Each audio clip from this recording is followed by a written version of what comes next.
Welcome to the Education Policy Equation. I'm your host, Jack Murdoch. My guest today is Dr. Daniel Hungerman, professor of economics at the University of Notre Dame, as well as research associate at the National Bureau of Economic Research. Dr. Hungerman, thank you so much for being on the program. Sure. It's nice to talk with you, Jack.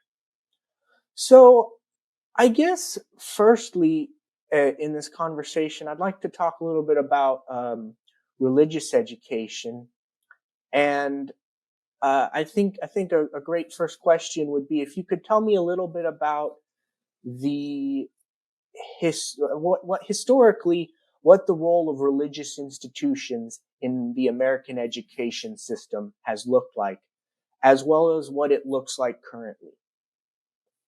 Yeah, well, there's a lot of history there. So,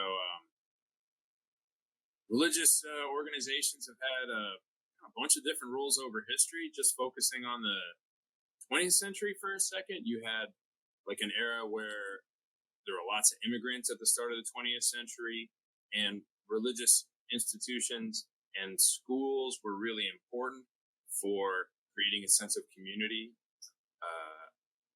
for immigrants and like immigrant ghettos and stuff like that. But nowadays it's a pretty different landscape, even though religious organizations are still really important when it comes to education. So you have Catholic schools being by far the most common type of private school in the United States. When you look at K through 12 private education, still really, really important. But now it's not so much, immigrant communities and immigrant ghettos and cities the way it was 100 years ago. Now, in fact, it's not even Catholic schools, educating, middle class white Catholic students as much as it was maybe half a century ago. It's changed again, where because of the sort of school choice programs we're talking about and everything, Catholic schools have become much more focused on serving disadvantaged communities and groups that might use school choice programs than they would have been before. So private schools, religious schools in the United States, still very important, but kind of what communities they've served, not just Catholic schools, but other private schools, it's kind of shifted over time. So let's talk a little bit about the relationship between the church and the state in terms of the market for education. Do you see it as a competitive relationship, or are they really catering to an entirely different basis of consumers? When it comes to education, yeah, I guess I would say nowadays it has become more competitive, right? So there's different instances in our society of, religious groups working with the government or competing with the government, like you said. So when it comes to social service provision for the disadvantaged, like a food pantry or a job training program or something like that, you might imagine that religious groups are kind of working less as competitors and more as partners with the government. But with the advent of recent school choice programs, I think you do have instances where you have public school systems potentially losing students who are going to use vouchers or tax credits to attend private schools. Absolutely. I think that's an important thing to keep in mind. It's something that comes up a lot in the policy debate, especially here in Arizona, where I am. This idea of whether or not it's a competitive relationship or not. That comes up a lot if you look at the debates around school choice policies. It's come up a lot in recent episodes we've done on school choice. I think I'd like to move on now to some of your research about the effects of voucher programs on religious schooling in particular. Tell us a little bit about what you've found in your research about the effects that voucher programs have on religious schools.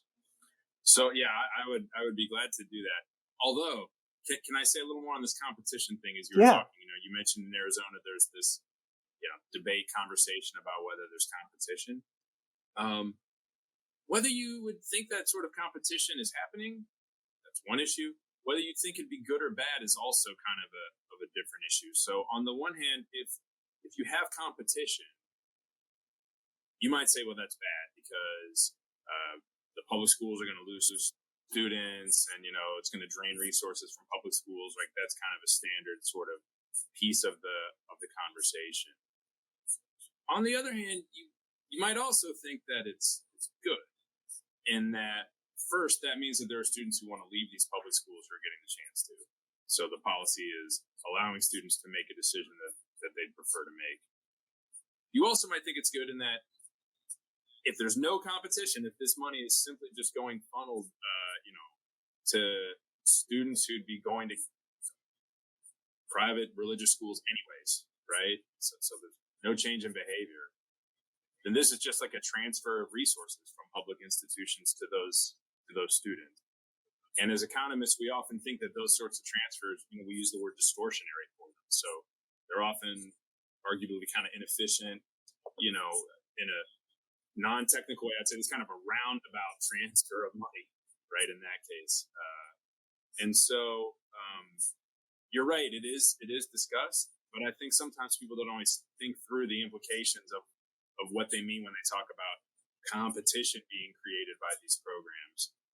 In some sense, you might think that sort of competition is good. If you don't have it, then these programs aren't working the way they're intended.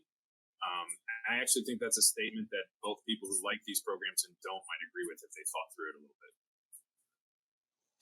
Yeah, I think that's a really good point. And in the pro voucher, pro school choice type arguments, I hear a lot of people say that the sort of logic is we will have a more economically competitive relationship where public schools and religious schools are really competing for students, and that can be a really good relationship to have. So thank you for making that point. And and I'd love it if you could tell us a little bit about your research on the effects that these programs have had on both the religious schools and the religious organizations that run these schools. Yeah, sure. When I got into this, and by the way, when I got into this topic, I didn't have a real strong opinion about whether programs like vouchers or tax credits were great or bad. It is a literature where I think there is like a lot of strong opinion from folks doing it, right? Okay. Although I think they're mostly hardworking folks trying to do good work, but there's a lot of opinion out there, right? But I personally just don't think of myself as somebody who had a real strong opinion before I started it. My wife is a public school teacher. My kids go to a public school right now here in Indiana. I stay with a lot of school choice. I work at a Catholic school at Notre Dame, I guess you could say. It's maybe not quite the sort of Catholic school that enters this voucher conversation, but anyways, I was not somebody with a real strong prior. But one of the things that interested me about it was, as you said, the impact it might have on religious schools and on the groups that run them.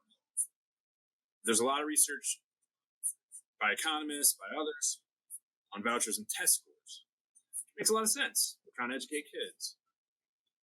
I think at this point, 20 years out, consensus is vouchers aren't a magic bullet that way, right? So school choice programs, vouchers, tax credits, whatever, they might raise some test scores for some kids in some circumstances, but there's not just overwhelming evidence of huge gains. When I came at it, I was like, all right, let's put test scores aside for a minute and let's think about how this could affect other communities.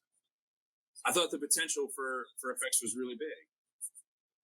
For a lot of religious organizations right now, you got a lot of headwind. You got a lot of concerns. You got declines in religious membership. That's true pretty much across the board. When I started in my career, some people said, well, really strong conservative Christian groups might still be growing, stuff like that. It has a lot of signs of problems in a lot of places now. But when you look at these programs, they're a potential arrow pointing up. Since religious groups play an important role in educating kids, if these programs can fund that, then the real impact of vouchers and the real story that they'll have for, America in the next 20, 30 years, whatever, might not be educational at all, but rather is going to be affecting how religious organizations are organized and get money. That was kind of my thinking when I first started doing the work I did. And so, if you want, I'm glad to give you the overview of that, right? Yeah, I'd love that. Just kind of, yeah, I'd love that. And so to get started on that, I called a bunch of Catholic dioceses, so like regional Catholic, organizations. The Catholic Church, right, in terms of its theology and everything, it's really centralized. But in terms of its finances, it's actually not. And so it's not like there's some website you can go to that has information on, how much money a local Catholic parish or church is collecting or anything like that. It's kind of regionally organized. And so I asked a bunch of places in the country if they'd be willing to, part with me to learn about how school choice was affecting them. My focus on that was partly, again, driven by just the large role of Catholic schools in primary and secondary education. They're the biggest players.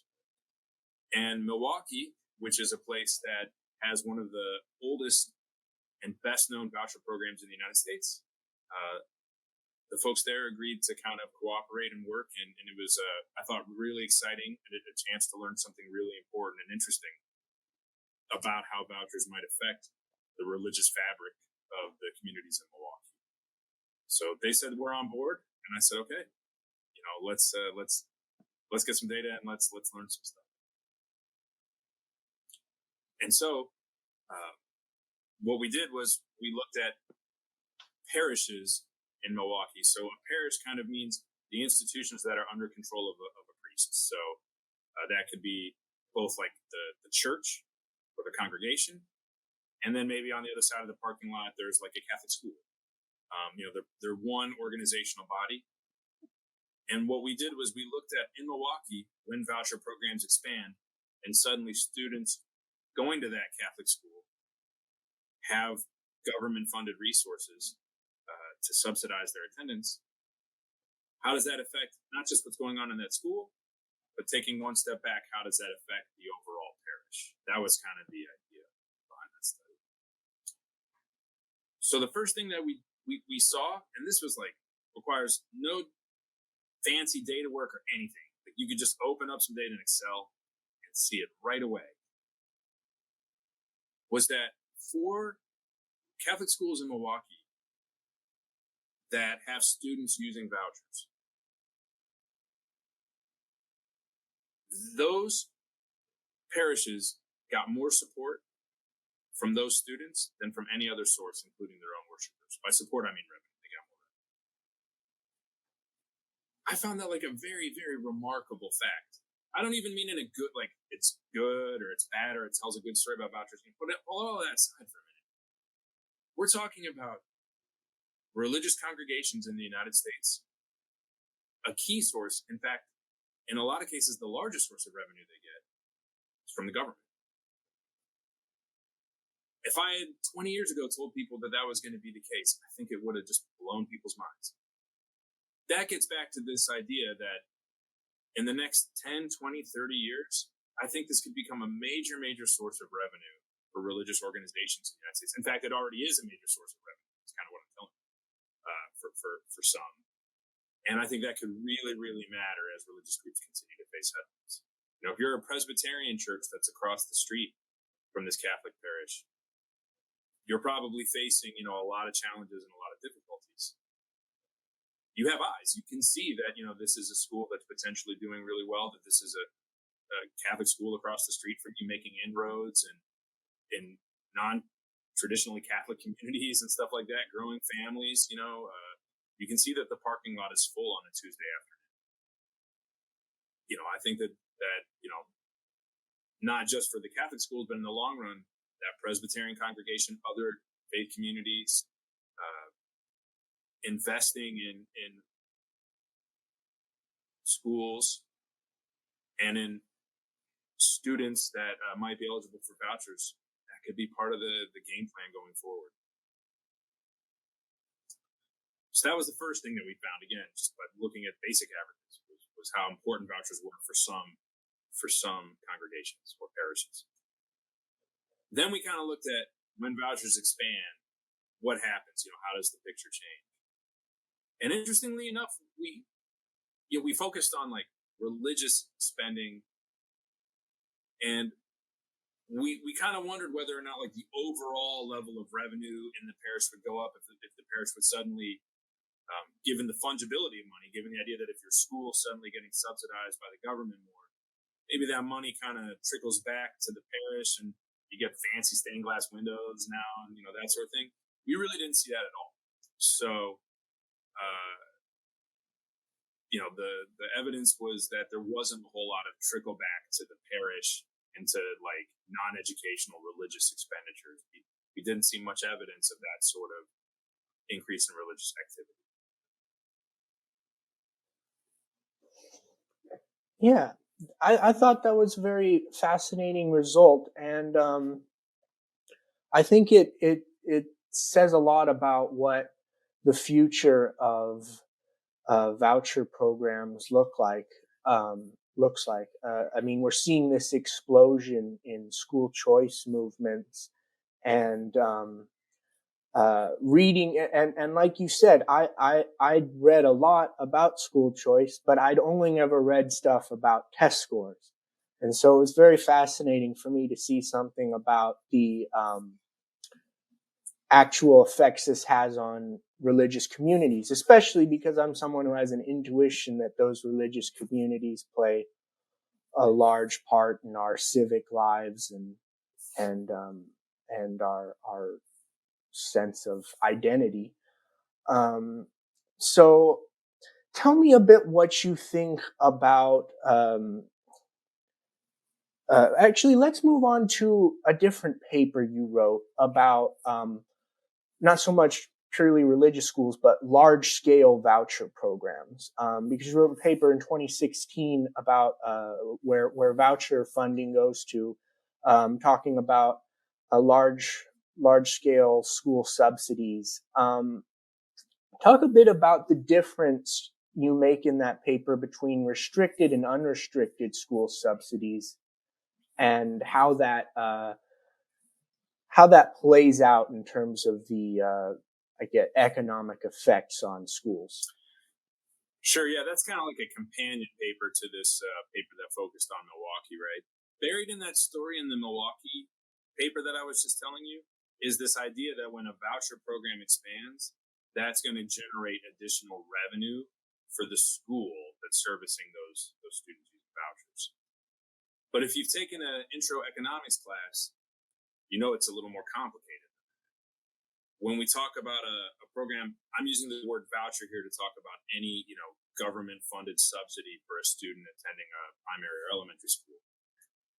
And when it comes to subsidies, there's this question of incidence.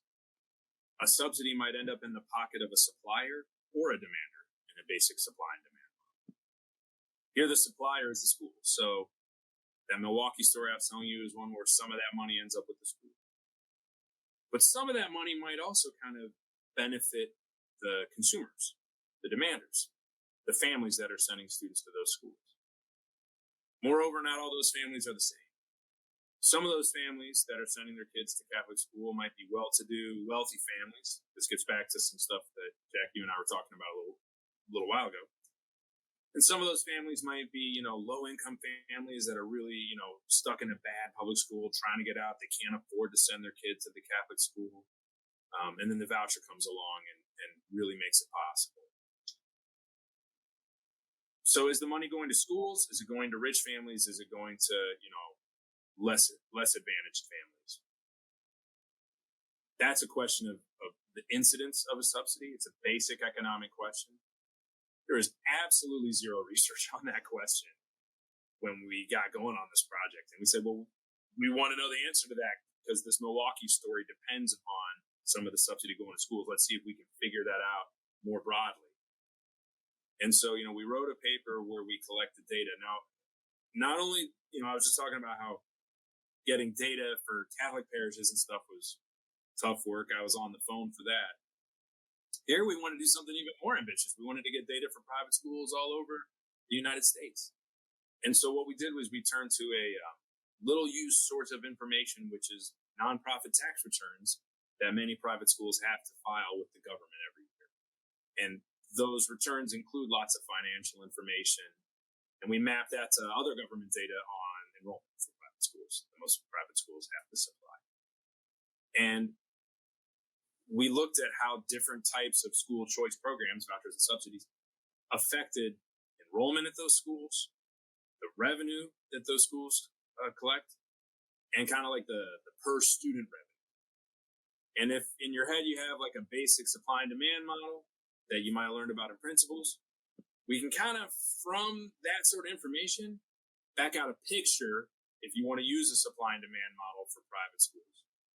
Let's put aside whether that's a good idea for just a second. And you can kind of fill in some of the numbers, the actual real world numbers on what the equilibrium price, or let's at least say the market price is, and how these vouchers shock it, and kind of what amount of deadweight loss they create. All things you talk about in principles when it comes to a subsidy. So we tried to just kind of roll up our sleeves and do the micro 101. Here's the finances of how these vouchers work. Deal,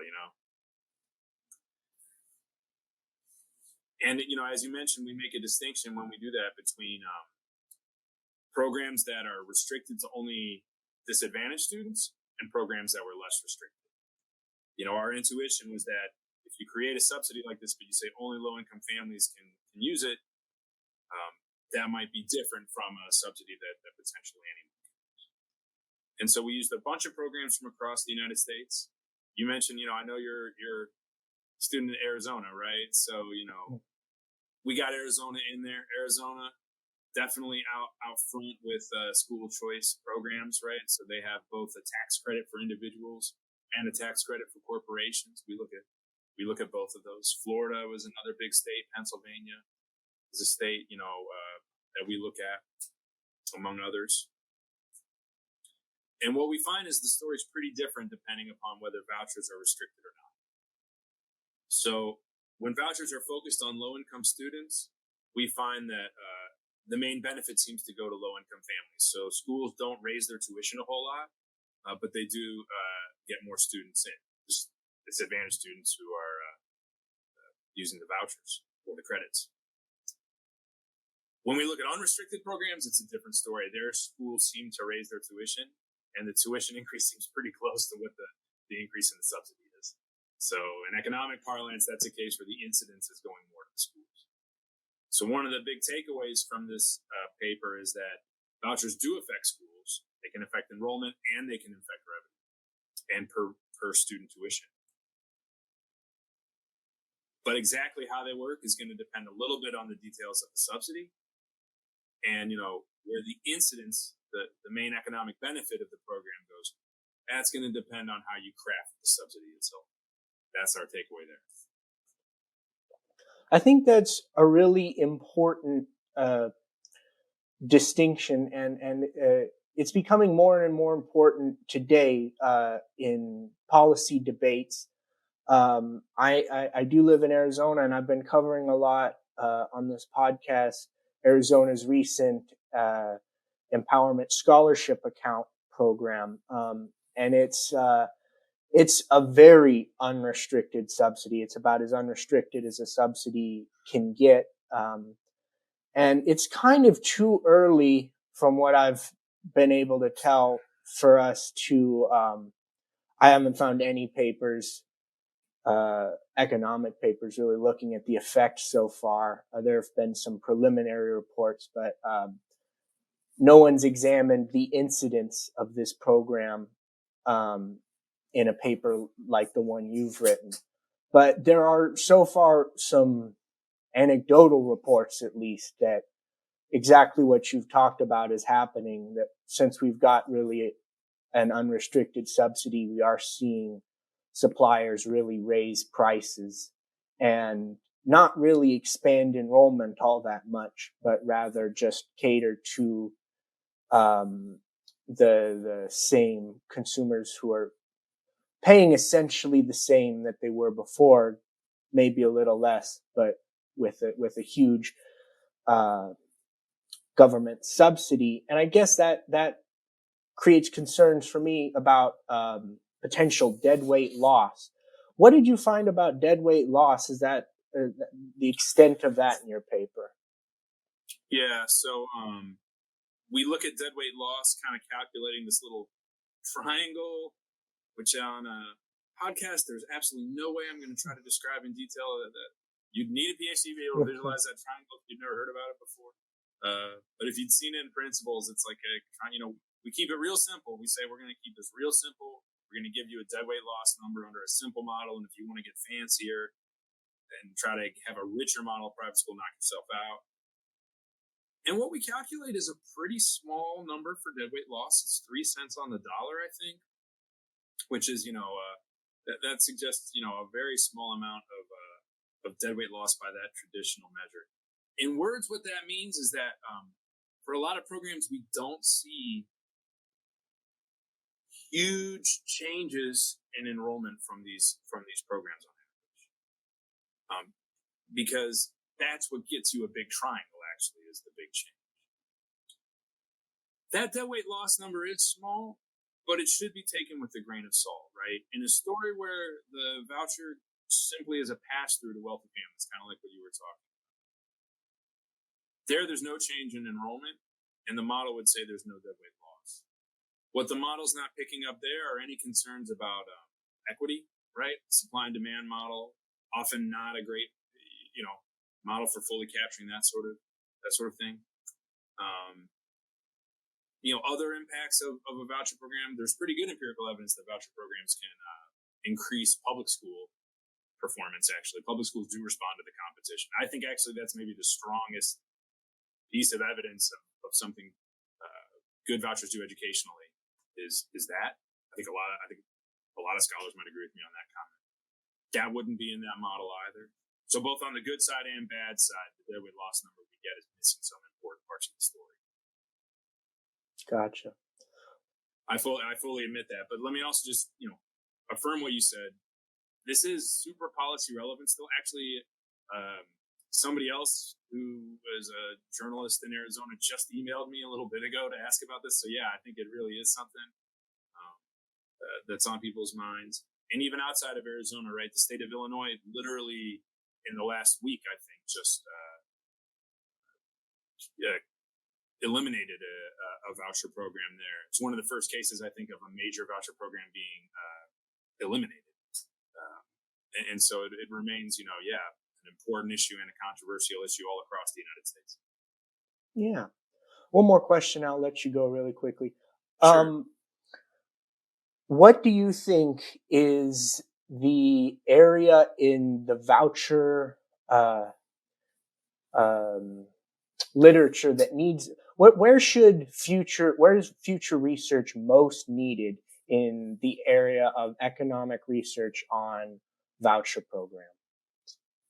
Yeah, it's gonna be beyond just raw test scores and educational outcomes for sure. So are these programs shaping our communities in other ways? Do they affect the values that students have?